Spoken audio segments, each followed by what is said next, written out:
In this video, I will show you my city, Bangkok. After a spell reporting on wars and revolutions in the Middle East, I now call this city my home and use it as a base to cover this rapidly changing region.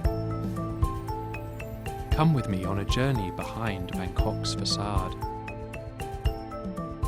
Along the way, I'll show you some of the tensions in this military-ruled country, introduce you to a few voices of dissent, and lead you from Bangkok's traditional splendour into the cramped byways that also shape this Asian megalopolis. I moved to Bangkok in late 2013 and expected a quieter time after 2.5 years of covering uprisings and conflicts in the Middle East.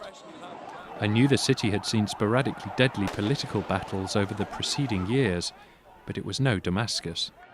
I found a place that was hospitable, gritty in parts, and full of interest. But it didn't take long for conflict to bubble above the surface again. The protests that kept flaring up in Bangkok were as strange as they were familiar to me. Having watched people rallying for elections in the Middle East, here people were protesting against them.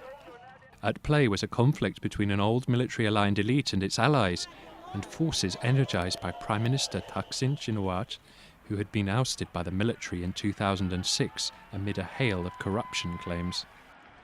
In 2014, the military seized power in a coup. While the generals do tolerate some criticism, they have pretty ungenerous limits. Hundreds of people seen as unhelpful to their cause have been invited in for attitude adjustment.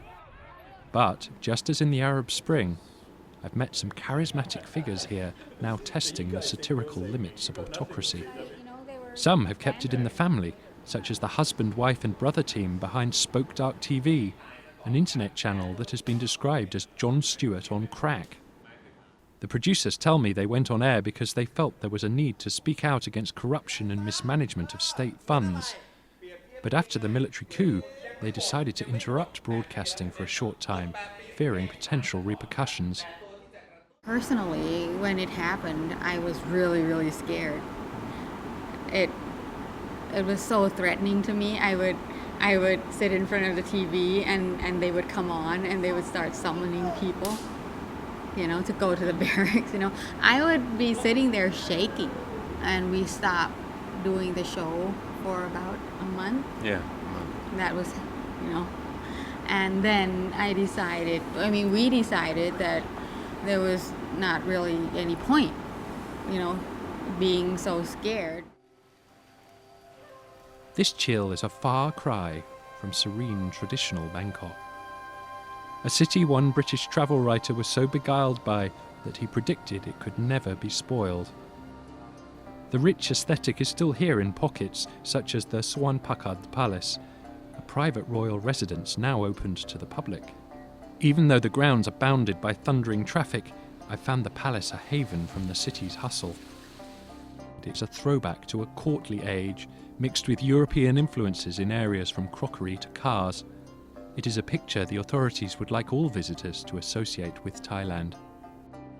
ด้วยยุคสมัยที่มีความเจริญรุ่งเรืองตลอดทั้งกรุงเทพมหานครแห่งนี้นะครับพิพิธภัณฑ์วังสุลกาศแห่งนี้ยังคงอนุรักษ์ไว้เหมือนเดิมได้สืบเนื่องจากผู้สร้างวังสุลกาศแห่งนี้คือพลตรีพระเจ้าวรวงเธอพระองค์เจ้าจุฑพจน์พงศ์บริพัตรและชายาหม่อมราชวงศ์พันทิพย์บริพัตรผู้มีความสนพระทัยและสนใจเรื่องราวต่างๆท่านได้รวบรวมเก็บวัตถุโบราณต่างๆจัดแสดงไว้ตามเรือนไทยต่างๆเพื่อเก็บอนุรักษ์ไว้ให้เป็นสถานศึกษาแห่งหนึ่งในกรุงเทพมหานครแห่งนี้นะครับ This palace is a distillation of a traditional social order that's really important to understanding what makes daily life and politics in this royal capital of almost 250 years tick. Here you can really feel the idea, which is still widely taught and broadcast, of the Kingdom of Thailand as a place where gentility, hierarchy and noblesse oblige rule. But times are changing, and now, towering over this place, we see a very 21st century urban landscape. Nowadays, Bangkok is a city also defined by a massive influx of people from the provinces seeking opportunities. The warrens of side streets are made for spontaneous exploration. They also suggest a realm of inequalities and class divisions not so evident in the excellent PR of the Land of Smiles. Prawina Sompong works for the Mercy Centre, a social welfare group active in the vast working-class district of Khon Toi. We take care of 140 kids for today. If you go back to 15 years ago, I saw 200 children walk around in the center. The challenge for the Mercy Center when we work together with the people in the communities start from maybe like some of the family that they don't understand that education is very important. The pungent markets in areas like Khon Toi are a window into everyday life for most Bangkokians. Along the narrow lanes, traders sell the myriad ingredients that make Thai cuisine popular the world over. I really love the fruit that comes from the orchards in the hinterland of Bangkok and beyond, some of it in only short seasons that you really have to take full advantage of. And this whole market is a place where you can really lose a whole afternoon given the quantity and variety of things on offer. But it's not so easy always to make a living these days during this era of sluggish growth in what was once a leading manufacturing tiger economy. Bangkok's infrastructure is creaking, and a decade of political conflict has weighed on the once fast-growing economy.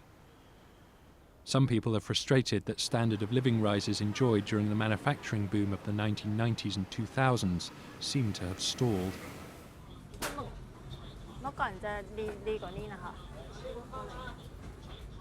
ก็อาจจะเป็นเพราะเศรษฐกิจไม่ค่อยดีแล้วแบบการใช้สอยมันต้องประหยัดขึ้นอ่ะก็ลดลงไปบ้าง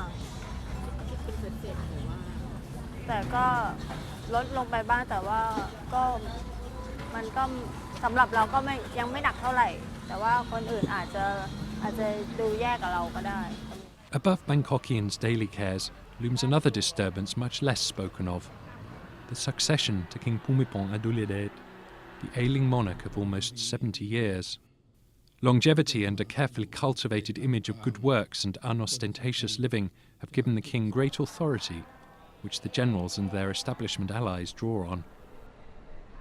Strict lèse-majesté laws govern perceived insults to the monarchy. Critics say these rules are being used increasingly by government supporters to target opponents for political ends. This book is about Kun Tondeng, the favourite and recently deceased dog of King Bhumibol Adulyadej. It was a bestseller when it came out in Thailand, and people read it as an allegory for how the king would like the Thai people to conduct themselves, behaving well and showing due deference to authority. But the story took a darker twist in late 2015, when an activist was charged in court with insulting Kun Tondeng on social media, the latest in a series of lèse-majesté cases that carry jail sentences of up to 15 years. Bangkok still retains its courtesies, easygoing charms and moments of grace amid the seemingly endless march of cars and concrete.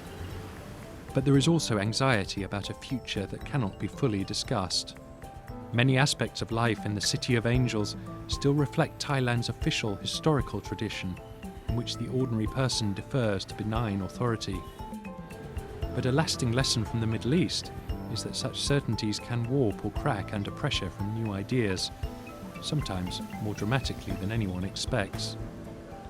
In my city, you can still reckon on a warm reception and a great visit, though you might leave surprised by how much the landscape is changing.